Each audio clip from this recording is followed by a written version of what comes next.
Dieu, tu es ma force, ma consolation, une lampe devant mes pas. Ta voix a triomphé de l'ouragan, remporté le combat.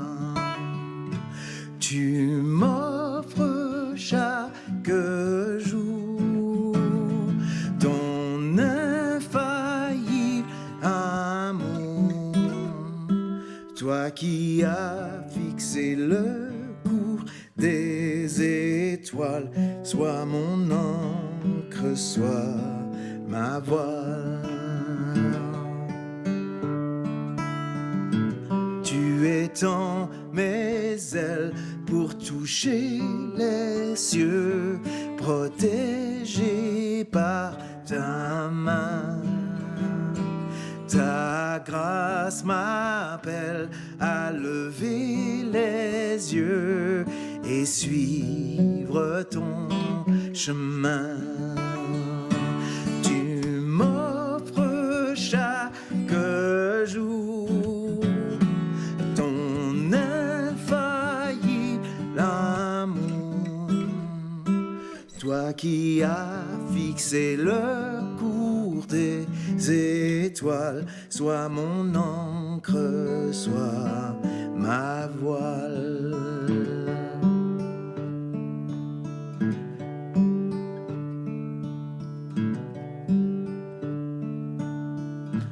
Ta miséricorde coule de la croix, ton sang m'a racheté.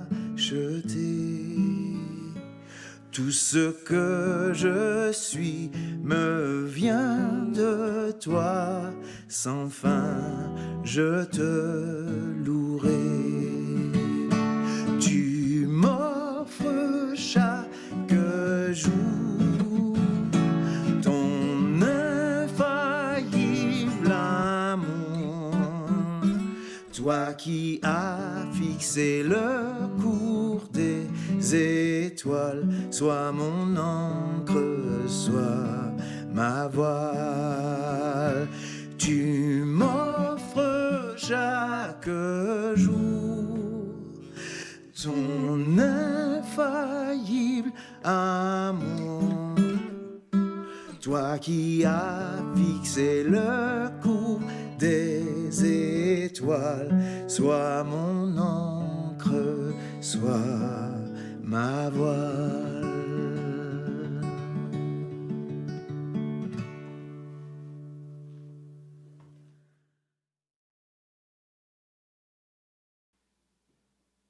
Alors, bien bonjour à tous ceux qui sont ici à l'Église, puis bonjour à tous ceux qui écoutent en ligne aussi. Je suis pas Israël, évidemment, mais j'ai essayé de mettre une chemise là, pour matcher. Aujourd'hui, on va regarder le message, le titre, dans le fond, c'est « Une vie vertueuse ». Puis en fait, on va continuer à faire notre survol un peu du livre là, de C.S. Lewis, qui est Les fondements du christianisme » ou « Mere Christianity » en anglais. On avait commencé ça, là, ça s'étire sur plusieurs mois, là, vu que je ne parle pas très souvent, mais on va continuer ça. Puis c'est vraiment des fondements, hein, c'est pas des choses nouvelles, mais quand même, on va... C'est bon de se rappeler certaines choses, certains fondements, justement. Étant donné que ça fait plusieurs mois, là, je vais juste faire un petit résumé de ce qu'on avait vu. On avait parlé au début là, qu'il existe une loi morale, une loi qui nous dit ce qui est bien puis ce qui est mauvais. On a comme cette idée-là de ce qui est bien, ce qui est mauvais, puis c'est quelque chose qui existe de tout temps, puis un peu partout dans toutes les cultures. Mais ce qui est particulier, cette loi-là qui est comme naturelle, contrairement à la gravité ou à d'autres lois qu'on retrouve dans la nature, c'est une loi qu'on n'arrive pas à respecter.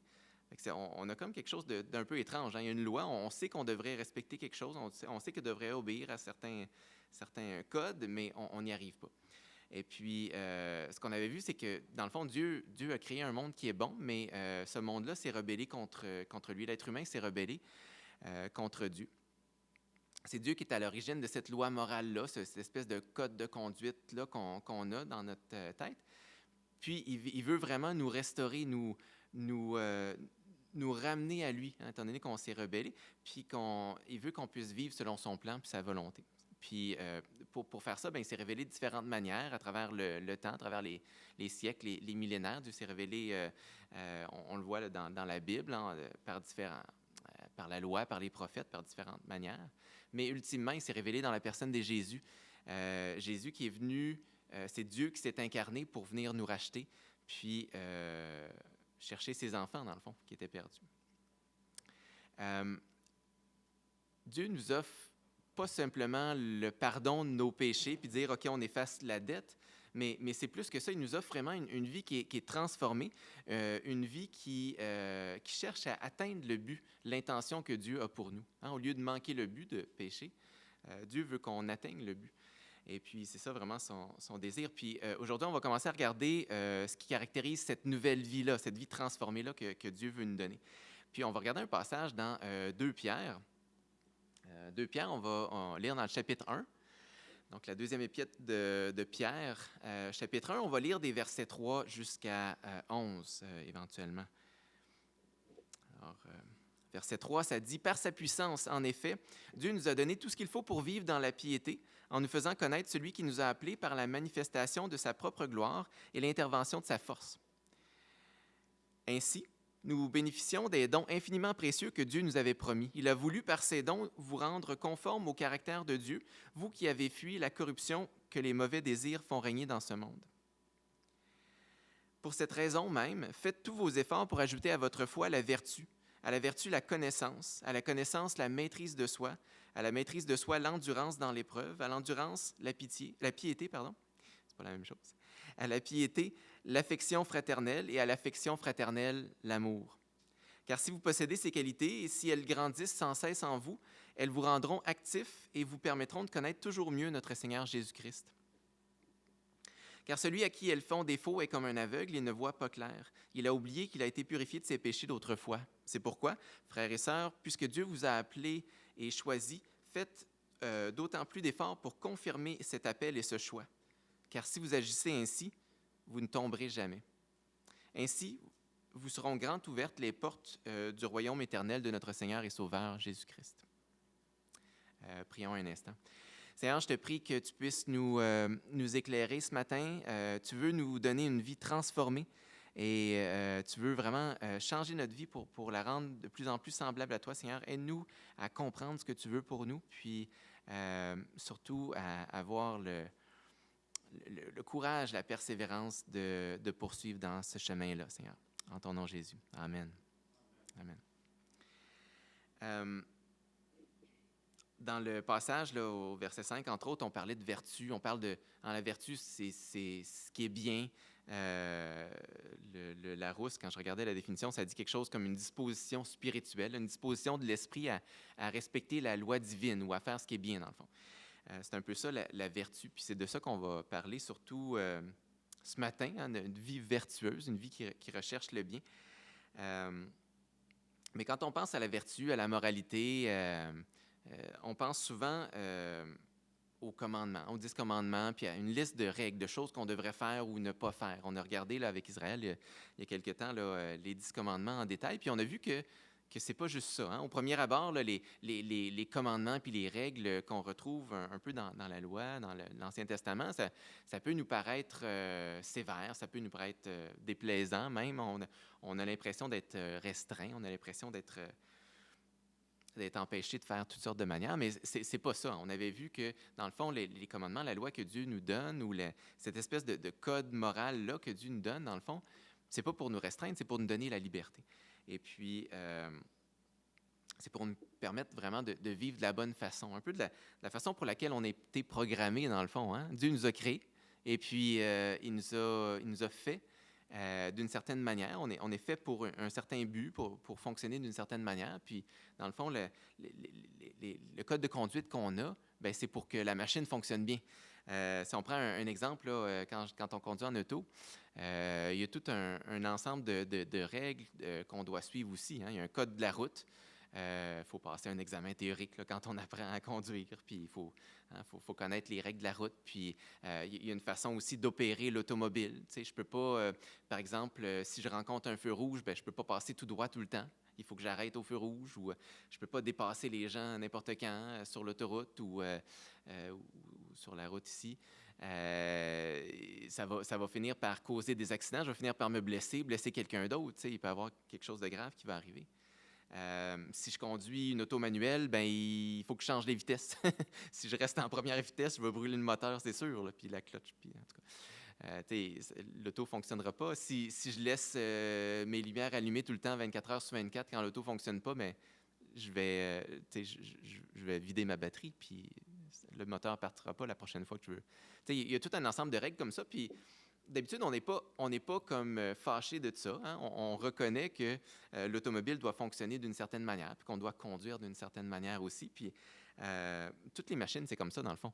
Hein? Toutes les machines ont leur façon de fonctionner, que ce soit un grille-pain, une laveuse, peu importe. Puis dans le fond, les êtres vivants, c'est la même chose aussi. On a une façon, on a été créé pour un but, et donc on a une façon de fonctionner aussi. Si, par exemple, je sais pas, moi, j'ai une poule, ben, je peux pas lui donner du steak tout le temps pour la nourrir. Ça ne marchera pas. Elle n'aimera pas ça. Elle ne pourra pas se nourrir. Si moi, je dis, par exemple, je vais me nourrir avec du bois, je vais gruger du bois, c'est ça, ça va être ça ma nourriture, ça ne marchera pas non plus. Là. Je vais mourir. Là. On n'est pas fait pour fonctionner comme ça, tout simplement. Donc, on a comme une façon de fonctionner, puis c'est un peu ça le code de conduite. Hein, ça nous dit comment bien fonctionner. C'est pas juste comme un genre d'idéal un peu abstrait, là, personnel. Ah oui, je devrais faire ça. Mais c'est vraiment quelque chose auquel je dois obéir parce que je suis faite pour ça, tout simplement. Quand on regarde la moralité, il y a différents aspects. Et puis, en fait, on peut la décomposer, si on veut, en trois aspects à la moralité. Il y a un premier aspect qu'on comprend bien, d'habitude sur lequel on est d'accord, c'est notre relation avec les autres. Pas mal à toutes les époques, puis quand on a parlé de loi morale jusqu'à présent, on avait surtout ça en tête. Hein? Les gens s'entendent bien sur ces principes-là pour être en bonne relation, en bonne harmonie, si on veut, avec les autres. Hein? On a vu dans les commandements ne pas commettre de meurtre, pas commettre de vol, d'adultère, pas rendre de faux témoignages. Dans Exode 20, là, dans les commandements. On pourrait ajouter peut-être de ne pas intimider, hein, pour prendre des termes un peu plus modernes, là, qui s'appliquent un peu plus. Hein, mais c'est ça, il y a des choses qu'on ne devrait pas faire. Puis je pense que pas mal tout le monde aussi, à travers les âges, s'entendent pour dire que c'est bon d'aider les autres, de prendre soin des gens qui sont plus vulnérables. Hein, dans Jacques, chapitre 1, la Bible nous dit que la religion pure et sans tache, c'est de prendre soin des veuves et des orphelins. Aimer son prochain, hein, c'est aimez-vous les uns les autres. On le retrouve dans la Bible, mais c'est quelque chose qu'on retrouve aussi à plein d'autres endroits. Souvent, les gens allaient dire plus aimez vos amis, les gens qui sont proches de vous. Jésus va un peu plus loin, il dit aimez vos ennemis, mais je pense qu'on est d'accord pour dire qu'il faut aimer notre prochain, les gens qui sont autour de nous. Hein, dans Matthieu 7, là, dans le Sermon sur la montagne, Jésus dit faites aux autres ce que vous voulez qu'ils vous fassent. Hein, c'est ce qu'on appelle la règle d'or des fois, mais c'est quelque chose qu'on retrouve aussi dans d'autres cultures, dans d'autres visions du monde aussi. Là. Confucius a dit quelque chose de semblable. Hein, lui, c'est comme à l'envers, mais il dit ne faites pas aux autres ce que vous ne voulez pas qu'ils vous fassent. Tu sais. Mais on revient un peu au même principe. Fait que je pense qu'au niveau de notre relation avec les autres, en principe, on est d'accord qu'il faut vivre en harmonie les uns avec les autres, puis que c'est important pour que ça fonctionne bien. Mais il y a deux autres aspects, si on veut, à la moralité qui sont souvent comme ignorés ou mis de côté ou qui sont présentés comme étant plus relatifs. Hein, que ça dépend, c'est vrai pour toi, mais ce n'est pas nécessairement vrai pour moi. Là. Un premier aspect, c'est notre relation avec nous-mêmes. L'importance d'être comme en harmonie avec nous-mêmes. Et puis, c'est quelque chose qui présente, si on veut, de plus en plus, j'aurais tendance à dire de plus en plus de problèmes dans notre société, où ça a peut-être toujours été problématique, mais si je ne suis pas en harmonie avec moi-même, si je n'ai pas une bonne relation ou je n'ai pas un bon équilibre entre les différents désirs, les différents instincts, les différentes choses qui se passent en dedans de moi, ben ça va être problématique aussi. Hein? On peut développer de la culpabilité, de l'anxiété, toutes sortes de choses. Je pense que je devrais faire quelque chose, mais je ne le fais jamais. Ça ne fonctionnera pas. Donc ça, c'est une chose qui est très importante. Des fois, on entend dire, ben si je suis content dans cette chose-là, pourquoi pas? Hein? Il y a une chanson, je ne me rappelais plus c'était qui la chantait, mais c'est Sheryl Crow là, qui dit, hein, en anglais, ça dit « If it makes you happy, if it makes me happy, why am I so sad? » Si ça me rend heureux, pourquoi je suis si triste? Hein? Pourquoi ce serait mauvais? On peut avoir des comportements qui, à première vue, nuisent pas aux autres. Ça ne nuit pas à notre relation avec les autres, mais dans le fond, ça nous gruge à l'intérieur, ça nous nuit. Si je garde la rancune envers quelqu'un puis que ça ne sort pas de façon extérieure nécessairement, que je le montre pas, mais je garde ça en dedans de moi tout le temps, bien, ça va me détruire à l'intérieur, ça va me ronger un petit peu comme un feu à l'intérieur. Hein?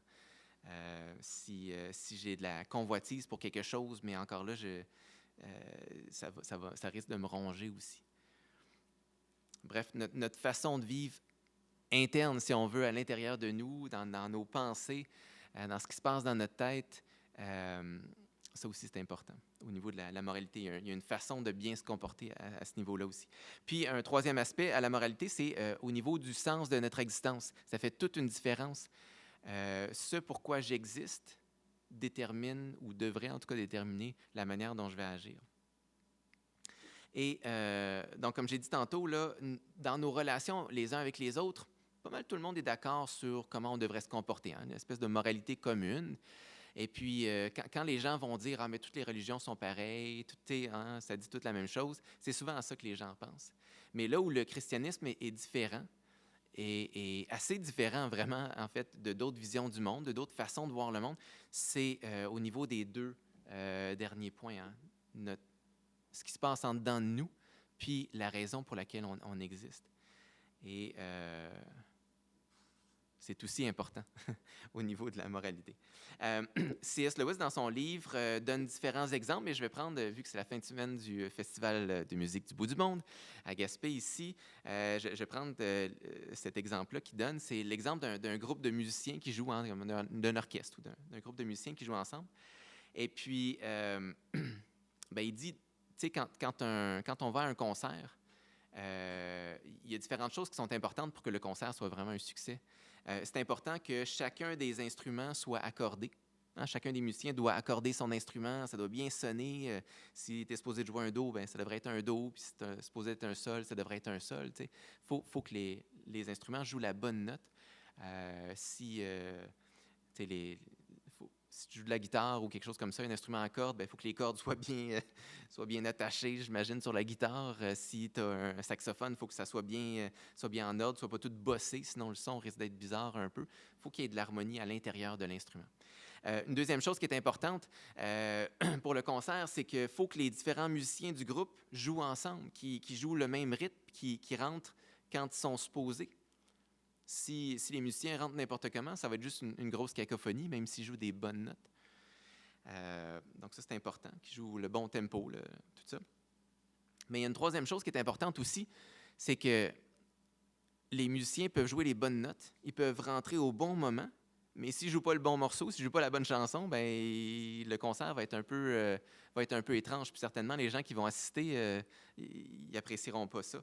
Par exemple, là, je voyais dans la programmation, je ne suis pas allé voir le spectacle, mais il annonçait un des spectacles qui était de la musique marocaine, avec donc un groupe qui jouait de la musique marocaine avec des accents de jazz, tout ça. Si je décide d'aller voir ce concert-là, je ne sais pas s'il y en a qui sont allés, là, mais si je décide d'aller voir ce concert-là, puis que là, j'arrive, puis là, le groupe joue super bien ensemble, mais là, ils jouent de la musique classique, comme du Bach ou quelque chose comme ça. Ça peut être très beau, là, mais c'est certainement pas ce que je m'en allais voir. Hein? Fait qu'il y a quelque chose qui ne fonctionnera pas du tout. Ça prend, là, pour que le concert, dans ce cas-là, soit un succès, ça prend différents ingrédients. C'est la même chose dans nos vies aussi. Ça prend, pour que nos vies, si on veut, soient un succès, mais ça prend différents ingrédients. En tant que société, des fois, on dit « la société va tout croche ou toutes sortes de choses, puis on peut se donner des règles pour fonctionner quand il arrive des choses. On l'a vu un petit peu avec la pandémie, on s'est mis à se donner différentes règles, mais si, si par exemple, ma convoitise ou mon égoïsme ou le fait que je m'emporte, puis tout ça, m'empêche de respecter les règles, les règles vont rien changer. La société ira pas mieux tout d'un coup, juste parce qu'il y a des règles. T'sais. Les règles sont pas mauvaises là, en soi, c'est pas ça que je veux dire, mais c'est pas le fait de mettre des règles dans la société qui va changer quelque chose. Si on veut changer une société vraiment, ben il faut que chacun des individus décide de changer. C'est vraiment ça qui va changer le monde. T'sais. On peut se plaindre que ça va mal, mais si moi je décide pas de changer moi-même de mon côté, je commence pas au bon endroit, là. Alors, c'est ça, on a besoin, dans le fond, pour changer, si on veut quelque chose dans notre société autour de nous, bien, il faut que chacun, que moi, que toi, mon voisin, ma voisine, qu'on fasse chacun le choix d'obéir à la règle qu'on s'est donnée, qu'on comprenne comment bien l'appliquer, cette règle-là, parce que si je ne comprends pas, je peux l'appliquer tout croche. Puis qu'on persévère dans cette résolution-là. Hein, des fois, on prend des résolutions de Nouvel An ou tout ça, mais si on ne persévère pas dans notre résolution, qu'on applique notre règle ou qu'on obéit à cette façon-là de faire un petit peu, puis après ça qu'on lâche, bien, il n'y aura pas de réel changement non plus. On va revenir au verset 5 de notre texte dans Pierre. Pierre, il nous dit, hein, « Pour cette raison même, faites tous vos efforts pour ajouter à votre foi la vertu, et à la vertu la connaissance. » Puis là, ça continue, on regardera tantôt, mais Pierre, il parle de faire tous nos efforts. Ça demande un effort, ça demande de prendre des décisions puis de faire des choix dans nos vies, de vivre une vie vertueuse, là, ça demande ça. C'est important de connaître aussi, non seulement de faire des efforts, mais de connaître ce pourquoi on a été créé. Et puis, c'est pas quelque chose de nouveau vraiment. La dernière année, on lisait plein d'auteurs grecs avec mon garçon là, pour l'école. Puis, entre autres, dans un des livres qu'Aristote a écrit, il dit que tout art, toute investigation, toute recherche, et pareillement, toute action et tout choix tendent vers quelque fin. Déjà, on est plusieurs siècles avant Jésus-Christ, là, mais déjà, les gens avaient cette idée claire qu'on fait nos choix, on fait nos actions pour une raison. Il y a un but à cette chose-là. Et si le but que je me donne n'est pas le bon, ben je risque de faire fausse route. Les Olympiques se terminent au Japon. Là. Aujourd'hui, je pense que c'est la cérémonie de clôture. Quand on regarde les Olympiques, on voit qu'il y a toujours des histoires d'athlètes olympiques qui ont tout sacrifié, hein, vraiment pour se rendre aux Olympiques, pour être capable de participer, pour être capable de remporter des médailles. Des athlètes qui ont peut-être laissé de côté, des choses qu'ils auraient voulu manger, boire, mais parce qu'il y avait une certaine diète. Ils ont peut-être mis de côté certains loisirs, peut-être voir les amis, peut-être voir la famille même, parce qu'ils s'entraînaient de façon super intensive. Et puis, quand on regarde ça, souvent, on pense que c'est des beaux exemples de dévouement, de sacrifice, de détermination, tout ça. Puis c'est vrai. Mais une question qu'on peut se poser, c'est, le fait de se rendre aux Olympiques ou de gagner cette médaille-là, là, au terme de la vie de ces gens-là, est-ce que ça va paraître aussi important? Sur le coup, c'est super plaisant, c'est super... C'est une belle émotion de gagner une médaille ou de se rendre aux Olympiques, mais à la fin de la vie, est-ce que ça va changer quelque chose réellement? Il y a un penseur grec qui s'appelle Solon qui disait, dans le fond, je ne peux pas dire si quelqu'un est vraiment heureux aussi longtemps que je n'ai pas vu la fin de sa vie. Si à la fin de sa vie, il est encore heureux, là, je pourrais dire qu'il l'est vraiment, mais dans le fond, je ne peux pas regarder juste un petit moment quelque part dans sa vie. Ce penseur-là, il parlait au roi Crésus qui avait plein de richesses, mais le roi n'était pas plus heureux pour autant. Est-ce que ces athlètes-là olympiques vont avoir... est-ce que le fait d'avoir gagné une médaille, ça va avoir un impact sur leur âme pour l'éternité? T'sais?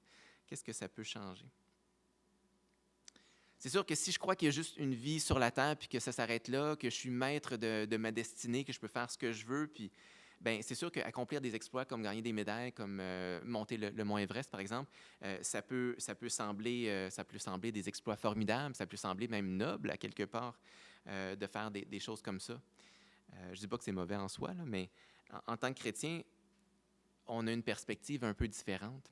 On croit premièrement qu'on appartient à Dieu et non à nous-mêmes. Dans Psaume, au Psaume 100, au verset 3, ça nous dit, puis c'est une petite chanson qu'on chante des fois, mais « Sachez que l'Éternel est Dieu. C'est lui qui nous a fait et nous lui appartenons et nous sommes son peuple, le troupeau qu'il fait paître. » On ne s'appartient pas, on appartient à Dieu.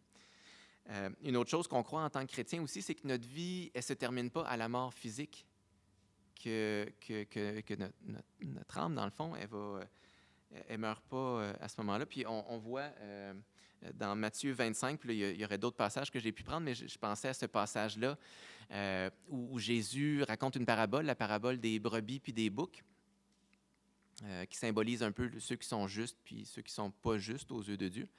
Et puis, à la fin, au verset 46, ça dit « Et ceux-ci, les boucs, ceux qui représentent un peu les méchants dans la parabole, iront au châtiment éternel, mais les justes à la vie éternelle. » Des fois, on a l'idée que, ah oui, si je suis juste devant Dieu, ben oui, je vais vivre pour l'éternité, mais si quelqu'un qui a mis de côté Dieu, puis qui n'est pas juste, qui n'a pas été justifié par le sang de Jésus, mais il n'est pas anéanti tout d'un coup, hein? Il ne disparaît pas dans le vide tout d'un coup. Il y a un châtiment, il va subir un châtiment éternel. On a une éternité devant nous. Puis d'ailleurs, on a le choix de voir comment on va passer cette éternité-là. Est-ce qu'on va la passer avec Dieu ou loin de Dieu? C'est le choix qu'on a devant nous, mais il y a une éternité, puis ça met les choses en perspective de penser à ça.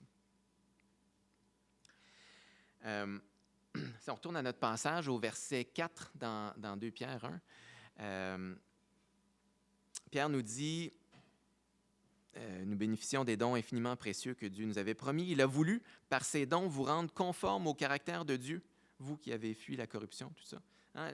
Dieu a voulu, en nous donnant, nous pourvoyant tout ce qu'on avait besoin, il a voulu nous rendre conformes au caractère de Dieu. C'est ça son désir. C'est ça le but pour lequel on a été créé, qu'on puisse être à l'image de Dieu, semblable à Dieu.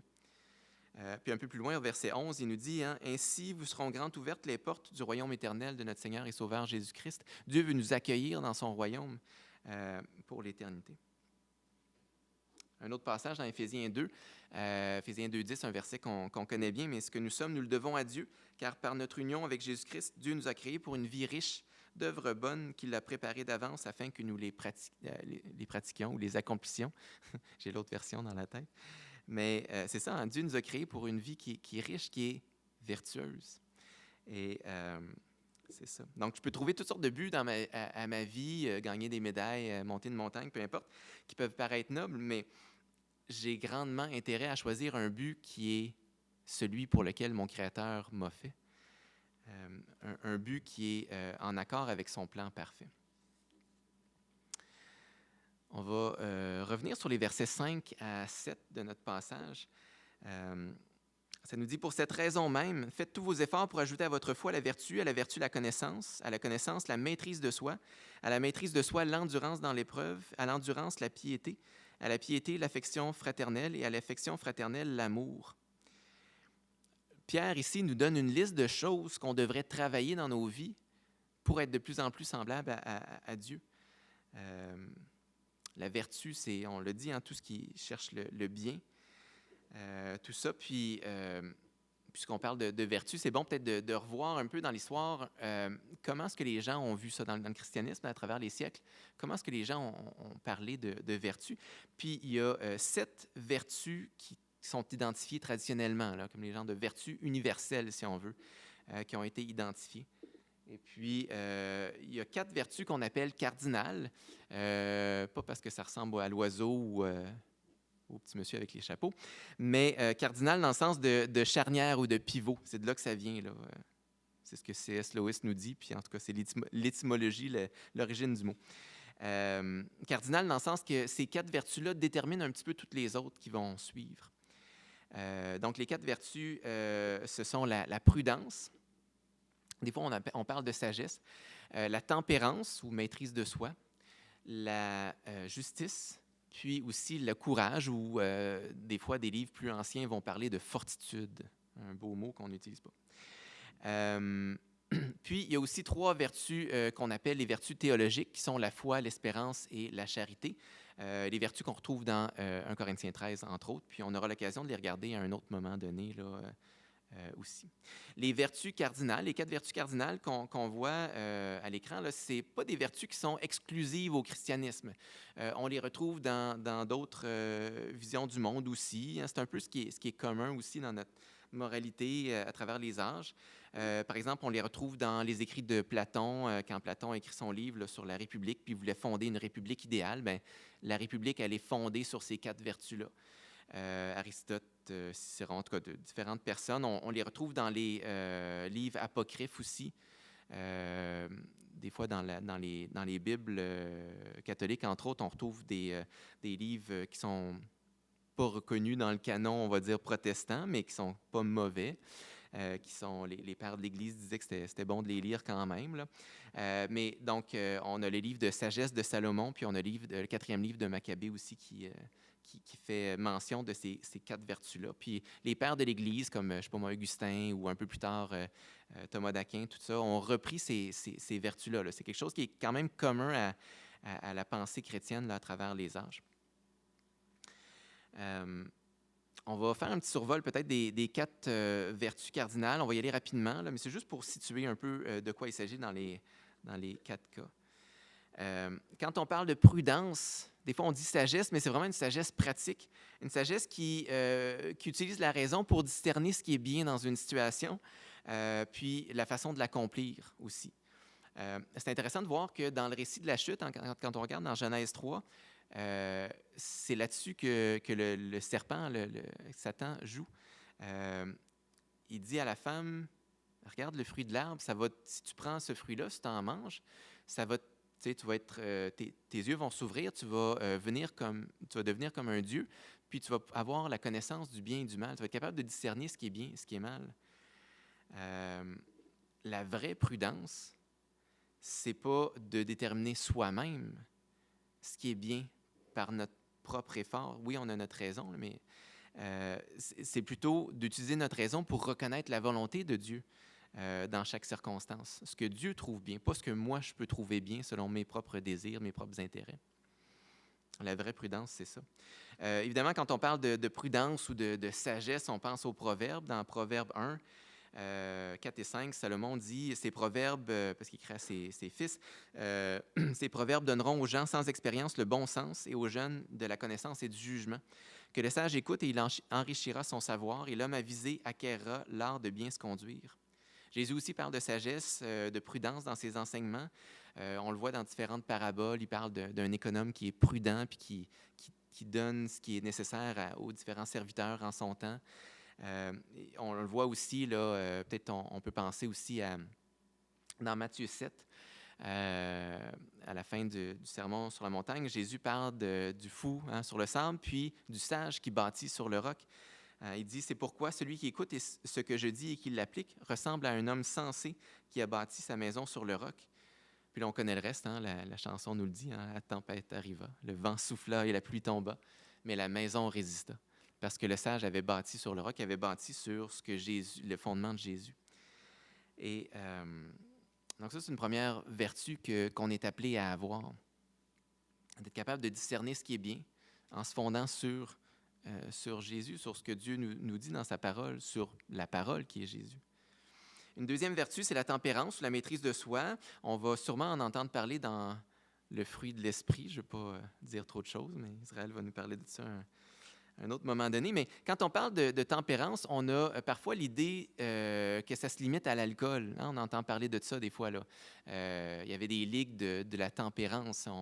Ceux qui ont lu l'histoire de Shiniki, dans le fond, Shiniki est appelé l'apôtre de la tempérance, mais c'était beaucoup au niveau de l'alcool, de limiter la consommation d'alcool, tout ça. Mais la tempérance, ce n'est pas juste pour la consommation d'alcool, ça inclut différentes sphères de nos vies.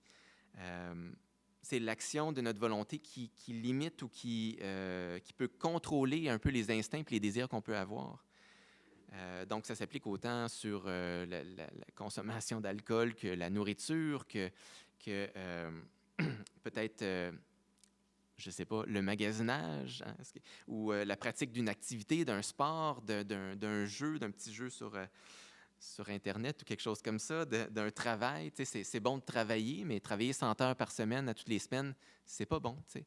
Donc, d'être tempérant, d'être modéré, d'être sobre dans ce qu'on fait, c'est aussi une des vertus à laquelle on est appelé. Encore là, ce n'est pas nouveau. Si on regarde là, dans la pensée grecque, Aristote nous parle de médiété, un mot qu'on n'utilise pas vraiment, mais d'un juste milieu entre deux excès. Hein, je devrais manger, mais pas trop, puis pas trop peu non plus. Si je mange pas assez, bien, il va me manquer de nourriture, je vais avoir des problèmes. Si je mange trop, bien, je vais avoir trop de nourriture, je vais avoir des problèmes aussi. Donc, ça prend un juste milieu, puis c'est vrai pour toute chose. Même chose si vous regardez la pensée orientale, Confucius a dit « Appliquez-vous en toute chose à garder le juste milieu ». C'est le genre de choses que tu pourrais lire dans un biscuit chinois. Mais c'est pas nouveau, mais cette vertu-là, on l'a aussi en tant que chrétien. Il y a un passage dans Proverbe 30 que j'aime bien, versets 8 et 9, ça dit « Ne me donne ni pauvreté ni richesse, accorde-moi le pain qui m'est nécessaire. Hein? Pas trop, puis pas... qui m'en manque pas, mais que j'en ai pas trop non plus, juste assez. De peur que dans l'abondance, je ne te renie et je dise qui est l'Éternel, ou que dans la pauvreté, je ne dérobe et je ne m'attaque au nom de Dieu. » Paul, dans ses lettres à Timothée et à Tite, il recommande à tout le monde, hein, que ce soit les jeunes gens, les vieillards, les hommes, les femmes, tout ça, d'être modéré, d'être sobre. On le retrouve à différents endroits. 1 Pierre, je trouvais ça intéressant peut-être, là. 1 Pierre 4, au verset 7, ça nous dit « La fin de toute chose est proche. Soyez donc sages et sobres pour vaquer à la prière. » Il y a une raison pour laquelle Dieu nous demande d'être tempérant. Hein, c'est pour une raison bien spécifique. Troisième vertu, la justice. La justice, en gros, c'est de rendre à chacun ce qui est dû. Hein? Rendre à César ce qui est à César, à Dieu ce qui est à Dieu, si on veut. Hein? D'être honnête dans ses paroles, de respecter ses promesses, de reconnaître les autorités, les gens qui sont en autorité sur moi, puis de me soumettre à ces autorités-là. Ça fait partie de la justice. Puis ça inclut ça aussi l'autorité de Dieu dans ma vie, d'être capable de reconnaître l'autorité que Dieu a dans ma vie, puis de me soumettre à son autorité.